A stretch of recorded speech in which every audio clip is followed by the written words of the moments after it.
Hey YouTube, my name is Neely. I'm here to share story time of the time I got hit by a car. Alright, so make sure you like, subscribe, and show your support. So I'm about to really get deep into it, but I'm gonna try. Um, okay, so September 30th, 2015 was the worst night of my life. It like changed everything after that. Mind you, it's 2018 now, December 2018. We're about to go in 2019, so that's what three, almost going into the fourth year. Um, how do I start? Okay, so I'm gonna be completely honest. I, you know, decided to call out of work to go meet with some guy because I was single. I was doing me, and I got lazy, and you know I you know I don't care, but all females have done this before. Have called out of work for a nigga. I called out of work because I really wanted to see this guy because he our work schedules didn't really match, or like when he was off I was working, and when I was off he was working. So we ended up meeting up. It was just like a booty call, nothing more than that. Just friends with benefits. So one day I was like, you know what? Fuck it. I'll just call out of work and, meet up with him. Long story short, if I didn't call out, my life would not be hell now. So I met up with him, da da da da, left, and I had like more time in the motel. So I was gonna like order food and get drinks and turn up by myself in the motel. Yes, motel. That was not a hotel. And he paid for the motel. It was 4 hours. And I think he stayed for like maybe like an hour. Cause like I said, it was like a booty call type thing. And he didn't have much time because he had to go to work. So I had 3 hours left to myself. So as soon as he left, I chilled for like maybe like 5-10 minutes by myself, and I was like, I'm gonna go to the liquor store. The liquor store was 2 blocks down, and I was like, when I come back, I'm gonna order some food and just turn up by myself, and then go home and get ready for the next day of work. So my bad luck, my life changed when I left that motel. And when I left the motel, I left my bag in the motel. And I don't even think I walked yeah, I was on the same block. And I went to go across the street. I don't know what happened. I think I was about, because the liquor store is going straight down 2 blocks. And I decided to go to the gas station going towards this way to get something to drink. Like, a chaser. And when I went to go walk towards to go to the gas station, it was like it was okay. It was deserted outside that day. It was at nighttime, and I didn't think no cars was coming. Um, just out of nowhere, the car, like, this is me, and this is the car, and I'm walking, and boom, the car just hits me, and it just hit me so bad. It didn't hurt, but it scared the shit out of me. All I know is that I flew across the ground. My shoe flew up in the air, of course, and I'm on the ground, and I get up. I see my sock. My sock is like split open. I had on yellow socks, yellow and black socks that day. I remember how it was. Oh my god. And they say when you're hurt, you're not supposed to move. But I got up because I was in the middle of the street. I didn't know if somebody was gonna drive up and run over me. I could have lost my life. It could have been a freaking drunk driver after the driver that hit me and wasn't paying attention and run me over, and then I'd be dead. So I wasn't gonna take no chances. The way it looked, it was very scary because, like I said, I was in the middle of the street. Basically like in the middle, not in the middle of traffic, but in the middle where the cars basically drive through. So I decided to get up. I thought I was fine. I was limping a little. I know that my leg was hurting. And as soon as I get on the crosswalk, the sidewalk, I fall down. My body feels numb. My leg is fucked up. I At the time I thought I broke my leg. It was just so painful. And I'm falling down, and people rush up and run towards me. And people are talking to me, but I'm not hearing them. I mean, I'm hearing them, but I'm not hearing what they're saying because I'm too busy into like the pain that I'm in, and this and that. It was just so horrifying and so crazy. And the guy that hit me, he actually got out his car and checked up on me, and he's talking to me, telling me, "Do you want me to drive you to the ambulance? Do you want me to drive you to the ambulance?" And first of all, I wasn't even mobile enough to get up and have him drive to the ambulance. I couldn't get up at all. And plus, I didn't want him to, drive to the ambulance. I mean, sorry, drive me to the hospital. Plus, I didn't want to get in his car and then he drive me somewhere and murder me, or because he don't want to get sued or whatever. I know I'm extra, but yeah, that's how I felt. And if it wasn't for the people that was around me, these strangers, it would have been crazy. They did not let that man leave for shit. They truly was there for me. You be amazed of how strangers can even have your back. Strangers can even be there for you. They see you in danger, they're right there. So, like I said, I was laying on the ground. It was like, it felt like, people was around me and I'm just hearing voices, but I'm not really hearing what everybody is saying. I'm just hearing voices. I'm too busy into but I was like concentrating enough to like pull my phone out of my back pocket and text my sister and tell her I got hit by a car, and I called her and told her because I don't want to get to the hospital and then a doctor tells her, and then my family thinks I'm unconscious, or I wanted to make sure I wanted to call to let them know that I'm alive basically. And I was able to, my leg was fucked up, I couldn't get up, but I made sure that I got my phone in my pocket to call my sister. And I called my sister and I said, I got hit by a car. And she said, "Oh shit." I remember her reaction. She was like, "Oh shit, Tanil, are you serious? Are you serious?" I was like, "Yes." And it was hard for me to talk because I was scared at the same time, and I was in pain. And I hung up with my sister. She said, "We're coming."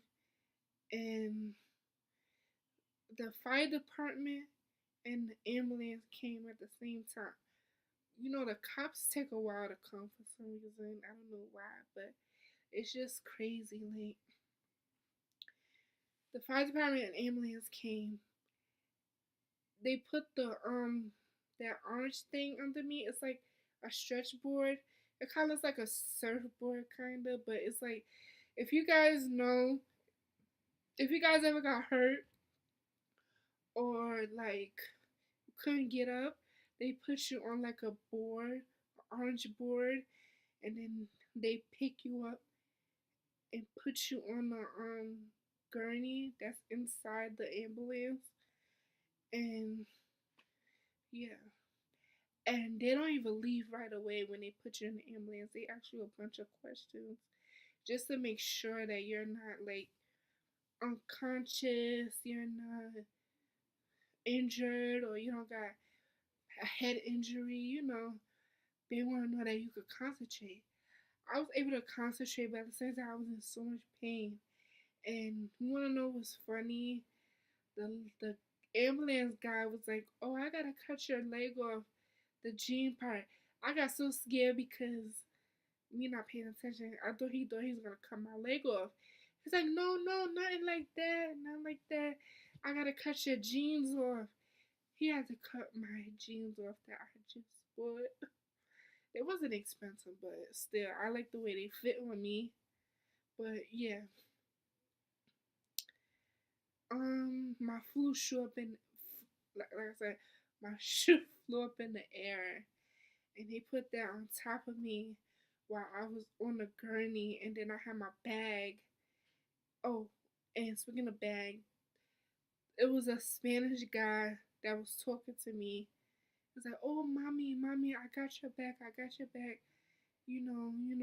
And I had the motel key in my pocket. So I had to give him the motel key and told, "Can you go get my bag? Can you go get my bag?" And the good thing, the motel key number was on the key. And he went in there and got it for me. And the ambulance had to wait for him to come back. And, after that, they drove off. They took me to the hospital. The hospital wasn't that far, but when they drove me to the hospital, they took me to the entrance of the emergency room, like trauma. And they pushed me in there. Um, I had a lot of nurses ask me a lot of questions. I think I had it was Lord, it was like I had like 5, 8 different nurses asking me the same questions, but they have to do that because they want to see if you're okay. They want to make sure you don't have no head injuries or. And I had that neck brace around my neck. That shit was annoying. I couldn't even lay up straight. It was annoying. I know that gotta be the most annoying thing. If anybody has ever been in the ambulance and then they put that neck brace around your neck, they do that just in case you have a spinal injury.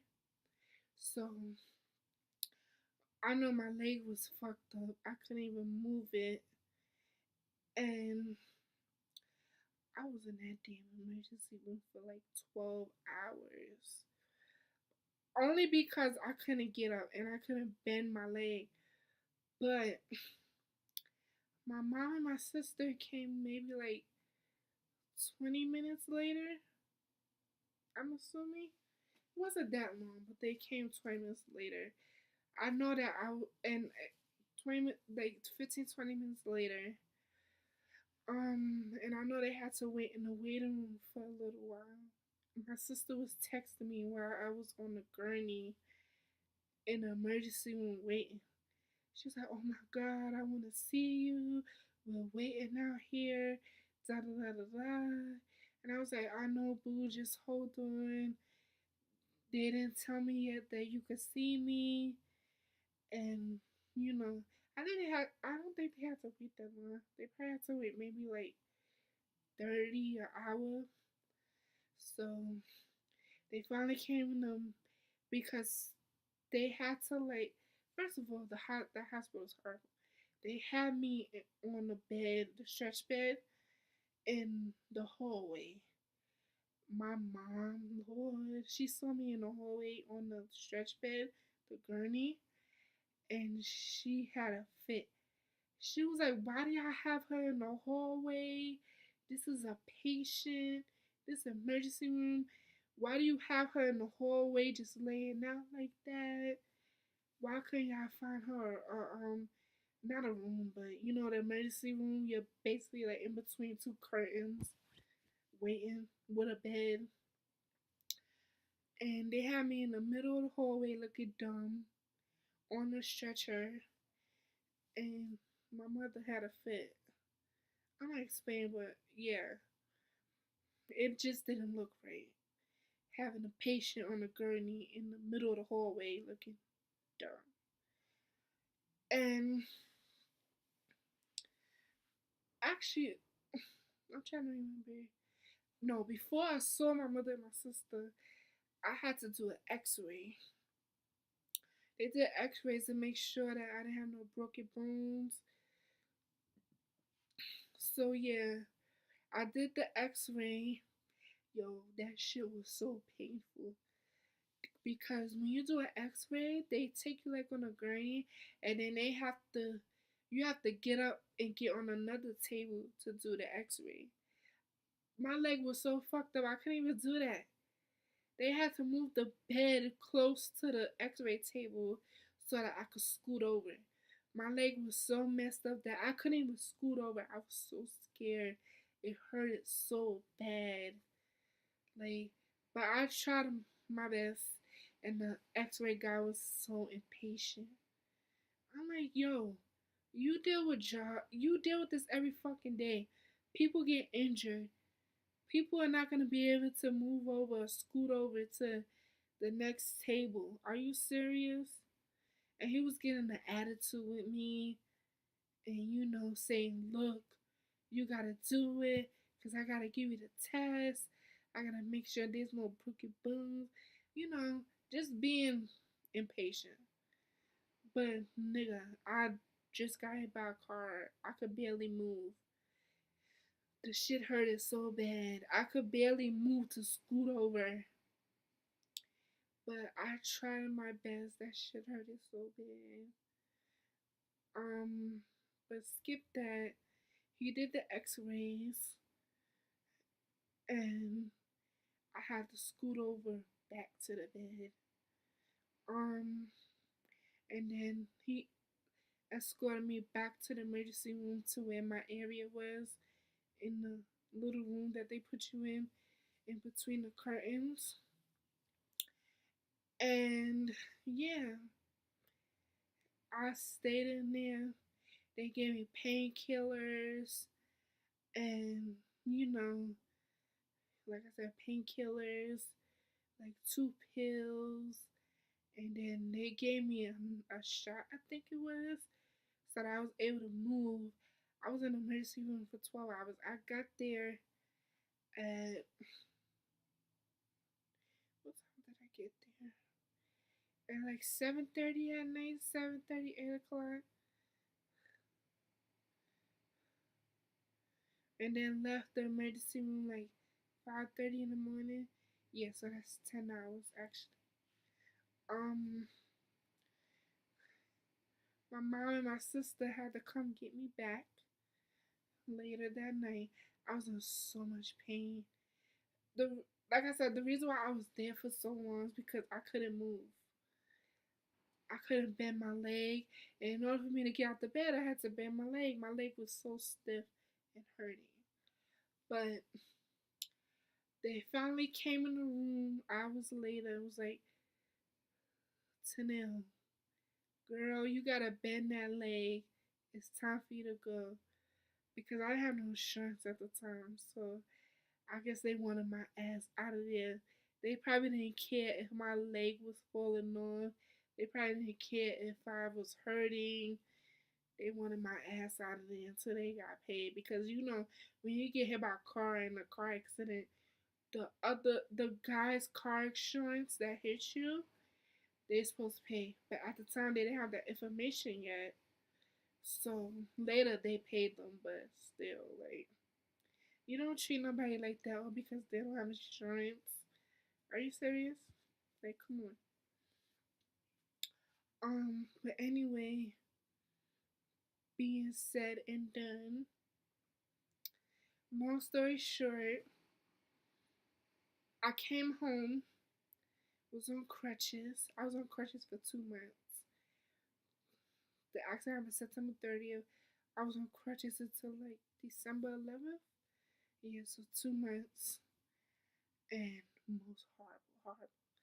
Yo, you never know how much you can do until you're on crutches. You need your arms for everything. Not just your legs, but your arms.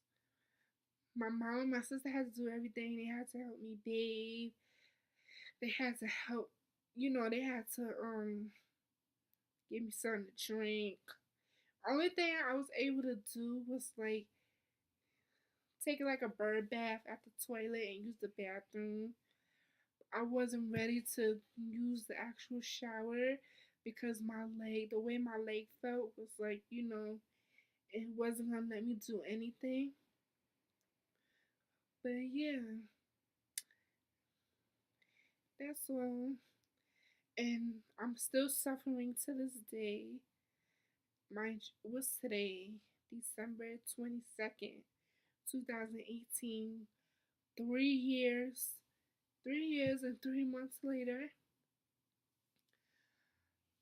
I have permanent nerve damage in my leg and foot drop in my foot. For those of you who don't know, is the perineal nerve damage. Perineal nerve, I hope I'm saying it right, is a nerve that's connected to your leg and your foot. So if your leg gets injured, it affects your foot too. Or I think it goes backwards. So if your foot is affected, your leg gets bad too. But the car hit my leg so hard, it affected my foot too. So I now have permanent nerve damage, severe permanent nerve damage, and I'm just hoping for a miracle that it could be fixed. And I also have a muscle injury in the back of my leg. Like my calf is like severely swollen and it has like a bump, like an internal bruise to where it's like hard and it's like a lump, a big old lump in the back of my leg that's hard. And I just wish that it would go away. It hurts so bad at nighttime. I have to ice it so that it could go numb. But however, once when I went back to the emergency room last year or the beginning of this year, I think I'm actually supposed to be doing physical therapy, but I'm slacking because of depression and stress and so much other shit going on that I don't give a fuck about my health the way I was acting. I mean, I care about my leg. I want to get better, but the way I was acting was like, I don't give a fuck, you know. But still, like, I need to work on me and get myself better, lose weight, of course, because that's probably one of the things I need to do to get better, and just hope for a miracle. I can't even work a job standing up for hours anymore right now because if I work, my leg is going to get super stiff and swollen to where I'm going to be walking and it's like my leg is going to be behind me, basically, and have difficulty walking. Um, I'm just trying to get there one step at a time, get stronger. I just hope that I get better. Live my life like I want to. And, I'm not really a Christian. I'm not really into God, but I believe there's a higher power. I'm just hoping for a miracle and somebody will send that to me. Yeah, that's all. Depression is a disease and it's no joke. The same thing as stress. It has full control over you. It takes a long ass time to get rid of. Even before I got into my car accident, I was dealing with stress and depression all because I thought I was never gonna find a job, and I was always sad, always applying for fucking jobs, and nobody wants to call me or hire me, this and that. And then a miracle happened. I got a job, worked there for 3 years, and then I fucked it up by getting hit by a car. All because I wanted to call out of work and get dick, basically. Um, if I didn't call out of work, my life would not be like this. And I'm just saying, like, some people may be like, oh, don't blame yourself, but it's just how I feel, honestly. But I'm gonna end this video. Please pray for me. Please hope for a miracle. And please hope that I can get my life together. And thank you guys. And I'm new to this YouTube thing. I just wanted to tell my story on here. I hope this brings joy or, you know, give some advice to people that has been through what I've been through and, just look back on it. You guys have a good night and happy holidays and a happy new year. Bye.